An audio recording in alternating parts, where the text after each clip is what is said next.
और चलिए अब सीएम पुष्कर सिंह धामी ने पूरी स्थिति को लेकर क्या कहा है वो भी आपको सुनवा देते हैं। पूरी गंभीरता से 2 तारीख से थोड़ा सा चीज़ें जो पानी का रिसाव और जो दरारें आने का काम हुआ है उस पर काम हो रहा है और आगे क्योंकि जो भी ज़रूरत के मुताबिक काम होगा वो सब काम किए जाएंगे और कर रहे हैं गंभीरता से। मैं स्वयं वहाँ पर जाकर देखूँगा और वहाँ अधिकारियों के साथ अन्य लोगों के साथ भी जो है वहाँ बैठक भी करूँगा। जितनी भी मैंने कहा है कि अगले 6 माह तक और जब तक भी ज़रूरत पड़ेगी ये काम हम लोग अन्य स्थानों पर भी करते रहे हैं और यहाँ भी जो है जिन लोगों को अपने घरों से बाहर रहना पड़ेगा, अन्य स्थानों पर रहना पड़ेगा, तो उनकी व्यवस्था करेंगे। तो जोशीमठ में क्या स्थिति है, ग्राउंड जीरो से इस वक्त रवि कैंतुरा सीधा लाइव हमारे साथ जुड़े हैं, उनसे ज्यादा जानकारी ले लेते हैं। रवि, ग्राउंड जीरो पर आप मौजूद हैं, वहां स्थिति आप देख रहे हैं, लोग रोते बिलखते अपने दर्द बयां कर रहे हैं। अभी तक क्या समझ पाए हैं आप वहां रहकर? जो स्थिति अभी तक जो बन पाई है, घरों में दरारें पड़ रही है, 500 से ज्यादा जो घर है वहां दरारें पड़ चुकी है। ये सिर्फ एक छोटे से बेडरूम से मशरूम की खेती करके महीने का 50,000 कमा रही हैं। मशरूम खेती सीखनी है तो फ्रीडम ऐप को अभी डाउनलोड कीजिए। क्या कारण अब तक समझ आ पाए हैं? ऐसी स्थिति आखिरकार जोशीमठ की हुई क्यों है? बिल्कुल आयुषी, देखिए जो अगर कारणों की अगर बात की जाए तो पहली बात तो ये है कि जोशीमठ शहर जहाँ पर बसा हुआ है, ये कुछ कारण आए हैं कि यहाँ पर पानी का रिसाव, सीवर का कोई एक ठोस प्लान नहीं था। यही वजह रही कि यहाँ पर इस तरीके की दिक्कतें आई। दूसरी, नीचे अलकनंदा नदी है, उसके कटाव की बातें आई हैं। तीसरी जो बात यहाँ पर सामने आई है जो बहुत महत्वपूर्ण है कि एनटीपीसी जो विष्णुघाट जल विद्युत परियोजना का काम यहाँ पर चल रहा है, उसकी जो टनल है वो और एक जो बाईपास हेलंग बाईपास बन रहा है जो बद्रीनाथ जा रहा था उसके लिए बनाया जा रहा था, ये कुछ ऐसी चीज़ें हैं जो कि प्राथमिक तौर पर सामने आई हैं कि ये वजह हो सकती है कि यहाँ पर इस तरीके की बड़ी बड़ी दरारें आ गई। धरती का जो कटान जो नीचे से हुआ है, जो निर्माण कार्य चल रहे थे, उसके बाद ये तमाम जो दिक्कतें हैं वो देखने को मिली हैं। लेकिन अभी पूरी तरीके से लोग दहशत में यहाँ पर हैं। सरकार अभी सिर्फ यहाँ से इनको शिफ्ट करने के अलावा कोई दूसरा विकल्प नहीं है। लेकिन बड़ा सवाल ये है कि लोगों को तो शिफ्ट कर दिया जाएगा, लेकिन क्या जोशीमठ शहर सिर्फ यादों में रह जाएगा या इसके अस्तित्व को बचाया जा सकेगा? मैं हर एक तस्वीर यहाँ से दिखा रहा हूँ। आयुषी, देखिए जहाँ पर मैं इस वक्त मौजूद हूँ, ये सबसे ज़्यादा इफेक्टेड एरिया है यहाँ का, जो कि मेन जोशीमठ जो शहर है वहाँ पर है। मेरे कैमरा पर्सन आपको दिखाएंगे कि ऊपर 2 होटल हैं और 2 होटलों में आप देख सकते हैं तस्वीरों के जरिए कि दोनों होटलों के बीच में काफ़ी फीट का जो गैप था वो पूरी तरीके से हट गया। एक होटल की दीवार दूसरे होटल की दीवार पे टच हो रखी है। आप देख सकते हैं किस तरीके से यहाँ पर भूमि धसाव हो रहा है कि जिन होटलों के बीच में कई फीट का गैप था, देखिए अलग अलग होटल बने हुए थे, दोनों होटल आपस में चिपक गए हैं। और यही वजह है कि इन होटलों को बंद कर दिया गया है पूरी तरीके से। यहाँ से सभी लोगों को हटा दिया गया है, कोई नहीं है यहाँ। इसके नीचे देखिए, मनोज नीचे दिखाइए कि यहाँ पर बहुत सारे घर हैं, बड़े बड़े घर बने हुए हैं यहाँ पर, और इन घरों को भी पूरी तरीके से बंद कर दिया गया है क्योंकि ये घरों में अगर लोग रहते हैं, यहाँ दरारें तो हैं ही, लेकिन ऊपर जो बड़े मंजिला जो होटल हैं ये अगर गिरते हैं भूधसाव की वजह से, जो कि पूरी तरीके से संभावना से इनकार नहीं किया जा सकता, तो एक बहुत बड़ा हादसा जोशीमठ में हो सकता है।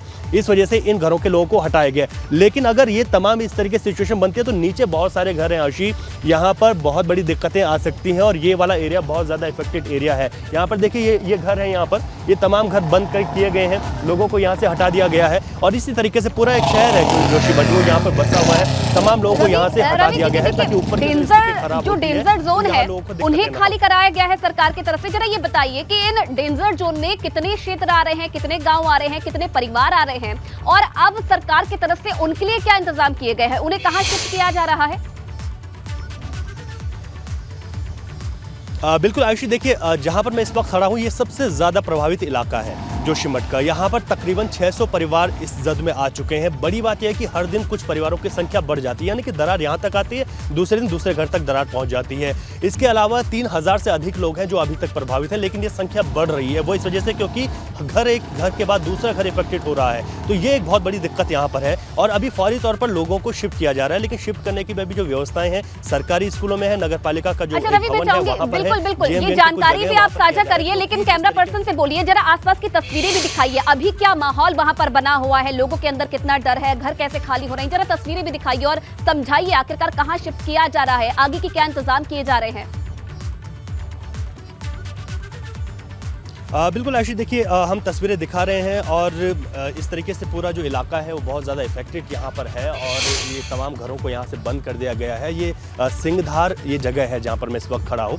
ये जोशीमठ बद्रीनाथ रोड है, ये जो जहाँ पर मैं खड़ा हूँ यही पूरा जो इलाका है यहाँ से बद्रीनाथ के लिए जाते हैं। यहाँ पर सबसे ज़्यादा होटल यहाँ पर बने हुए हैं, लोग यहाँ पर रुकते हैं और यही एक अस्तित्व जोशीमठ का है। जो जब भी लोग यहाँ घूमने आते हैं तो यहाँ ज़रूर रुकते थे, लेकिन ये तमाम चीज़ें जो है अब यहाँ से इसके अस्तित्व को लेकर जैसे कि हम लगातार बात कर रहे हैं वो चीज़ें देखने को मिल रही हैं। इधर तमाम घर हैं वो चीज़ें देखने को मिल रही हैं। तो सबसे ज़्यादा इफेक्टेड एरिया ये सिंहधार वाला है, जहाँ पर हमने कल भी तस्वीरें दिखाई थी, आज सुबह भी हम दिखा रहे थे कि नीचे लोग रो रहे थे, बिलख रहे थे, अपने घरों को खाली कर रहे थे। और ये बहुत सारी जो दिक्कतें हैं वो यहाँ पर देखने को मिली हैं। देखिए इस तरफ देखिए, ये जो घर हैं बहुत ज़्यादा घर हैं यहाँ पर, अभी तकरीबन 600 के बराबर संख्या जाने पहुँच रही है।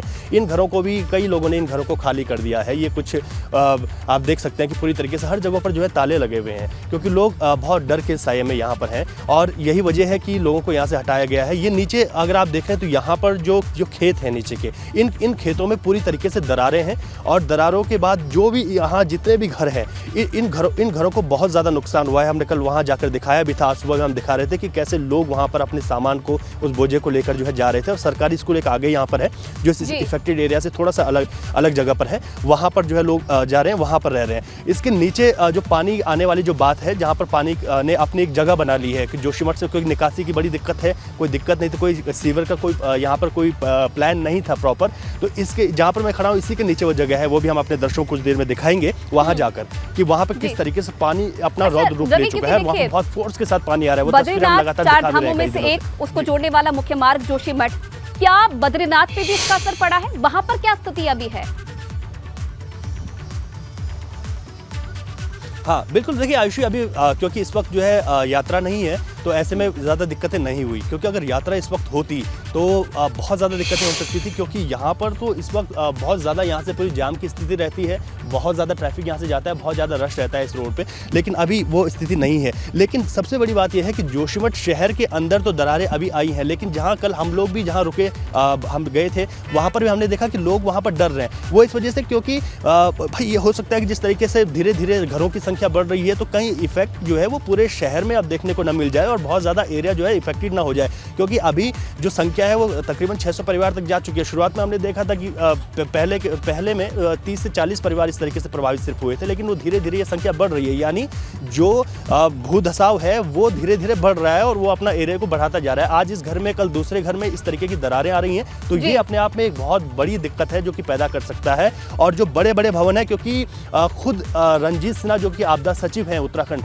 आपदा प्रबंधन, उन्होंने इस बात को माना था कि जोशीमठ में बिल्कुल अब रवि कहीं ना कहीं कमेटी बनाई गई है, सीएम धामी भी अब आज निरीक्षण करने वाले हैं। उसके बाद क्या और कठिन कदम उठाए जाते हैं जोशीमठ के लिए, वो भी देखने वाली बात है। आप लगातार अपडेट्स पर नजर बना के रखिएगा। बहुत धन्यवाद आपका।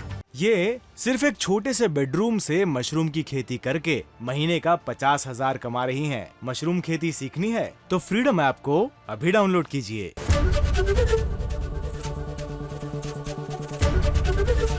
एबीपी गंगा, खबर आपकी, जुबान आपकी।